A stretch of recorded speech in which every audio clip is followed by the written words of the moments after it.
ਇਹ चिश्ती साहब आते ने कुड़ियां स्कूले ही ना जान, लै भला हुण कुड़ियां भी स्कूले ना जान। ये मैं आंदा सा,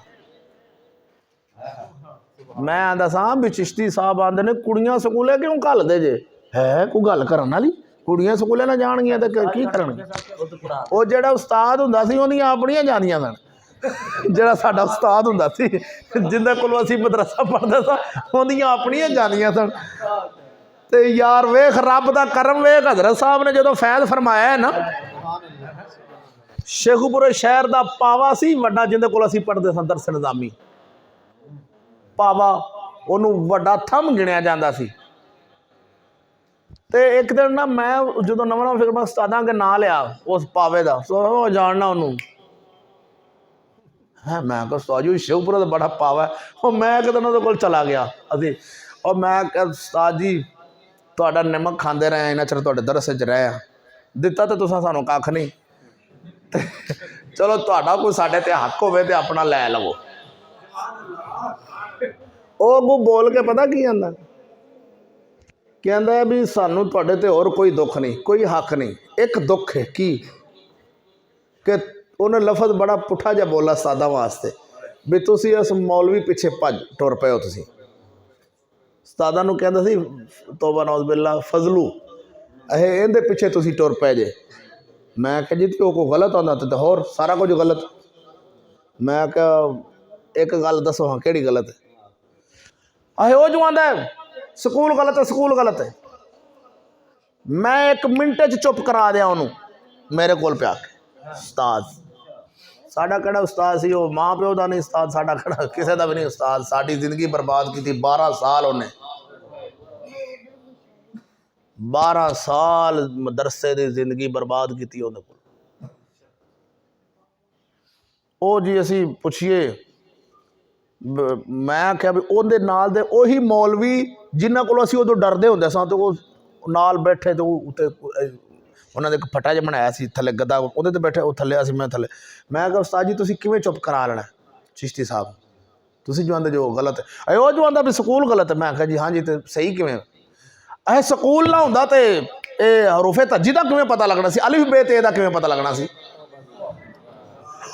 मैं आख्या जी की जिन्नू पावा कहते हैं इलम दा पावा। मैं आख्या लै हाँ पा, मैं क्या हजूर ये दसो अर्ज देवे कि हरूफे तज्जी दा पता नहीं लगना हो। मैं क्या इमाम मोहम्मद रजा नूं किवें लग्या सी? मैं क्या जी इमाम मोहम्मद रजा किहड़े स्कूले पढ़े सन?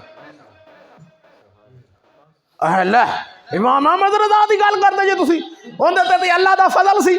मैं आख्या भी अल्लाह दा फजल हुण मुक गया, बोलते सही ना। मैं कहा इमाम मोहम्मद रजा उर्दू लिखते सन, पढ़ते सन, बोलते सन। मैं आख्या अज जो 16 जमाता पढ़े फतावा रिजविया शरीफ उनके अगे रखो तो उन्होंने नहीं आना उर्दू, उर्दू इमाम मोहम्मद रजा की नहीं आनी। मियाँ शेर रबानी जी उर्दू लिखी अज के स्कूल पढ़े नहीं आती उर्दू। मैं क्या जी उन्होंने स्कूल नहीं सन पढ़िया, कितों पढ़ी? ओ लो उन्होंने तो अल्लाह का फजल सी। ते मैं क्या फजले अहमद चिश्ती वर्गी फजल मुक गया? ओए होए होए होए होए ये ना खाचो बंदे सारे ਜਿਹੜੇ बैठे सन कोल, उन्हें क्या की? मैं आख्या जी फजल अल्लाह का इवें जारी रहने या हुण मुक गया? मैं क्या फजले अहमद चिश्ती स्कूल नहीं पढ़े, उन्होंने हर शे किताबां उर्दू आउंदियां ने, कित्थों पढ़ियां? मैं क्या जी अगे बोलो, अगे जवाब। मैं क्या होर एक अर्ज करनी की? मैं क्या जी ਜਿਹੜੀਆਂ ਤੁਹਾਡੀਆਂ बेटियां बाहर ਜਾਂਦੀਆਂ ਪਈਆਂ ਨੇ, ਤੁਹਾਡੀ भी बेटी ਜਾਂਦੀ है बाहर बेपर्दा, तो ਅਸੀਂ भी ਤੁਹਾਡੇ ਕੋਲ ਨਜ਼ਰ ਆ, ਤੁਸੀਂ ਤਾਂ ਕਦੇ ਸਾਨੂੰ ਇਹ ਆਇਤ ही नहीं दसी वकरना फी बुयूतिकुन्ना, की मतलब ਇਹਦਾ? आपने फरमाया ਤੁਹਾਡਾ की ख्याल है कि असी हुण अपनी औरतां घर बहा लीए? ਉਹੀ जहन गंदा कि असी अपनी औरतां घर बहा लीए तो दफ्तर सारे भाभी मल जान। ये लफज सन यकीनन ये लफज उस बंदे ने बोले। इस गल का मुफ्ती हनीफ साहब शाहकोट वाले वो भी गवाह ने, जिन्होंने मैंने फिक्र च लिया। अहे जेडे दफातर ने दफ्तर ये सारे भाभी मल जाएंगे, भाभी देवबंदी उन्होंने बुढ़ियाँ, तो असी पिछे रह जाएंगे। मैं क्या अच्छा अच्छा अच्छा उस्ताद जी आप तो फिर उन्होंने मगर चलना है। मैं क्या कल नूं भाभी तो देवबंदी अपन कुड़ियों कच्छे पवा के सड़कों पर नसा देंगे, फिर तो आप भी नसानियां पैनियां ने। क्योंकि आप उन्होंने मगर चलना है ना, आप अल्लाह रसूल के पिछे नहीं ना चलना। ओए ओए ओ खचोया आंदा है हुई तो थोड़ी ऐसे गल ते आना उस मौलवी नूं छड्ड दिओ, क्यों तुहानूं अदब कोई नहीं रह गया। मैं आख्या जी जेड़ा लाजवाब कर दे, मैं क्या सरकार तुसी गल करो मेरे नाल, जे तो तुसी मैनू गलत साबित कर दो तो फिर तो चिश्ती साहब नाल गल तुसी ते चुटकी मारन डै सजे कि मैं चिश्ती नूं एक चुटकी च चुप करा लेना। आंदे मैं एक चुटकी च चुप करा देना, इंज करे। मैं आख्या मैनू कराओ, हाँ मैं आख्या मैनू तो हाली 10 दिन होए ने हजरत साहब दे लड़ लगे नूं, ते सरकार तुसी ते मेरी गल दा जवाब नहीं पे देंदे, उस फकीर की गल का कितने जवाब होना थोड़े को। आंदा बेअदब हो गए, बेअदब। नाल वाले मौलवी आंदे नहीं यार ये कित्थों गल्लां तू सिक्खियां, तू तो वही सन इत्थे सारा दिन गेंद बल्ला खेडदा है, मदरसे सारा दिन गेंद बल्ला खेडते रहे, पढ़ाया की एक किताब फड़ी उस मौलवी ने ना। हुण मैं की उन्होंने आखा मिंबर ते बैठा, सानू सबक पढ़ा देना, पढ़ा के आप पढ़ी होना, साढ़े कोल सुनना ही नहीं, साढ़े कोल सुनिया ही नहीं एक भी सबक।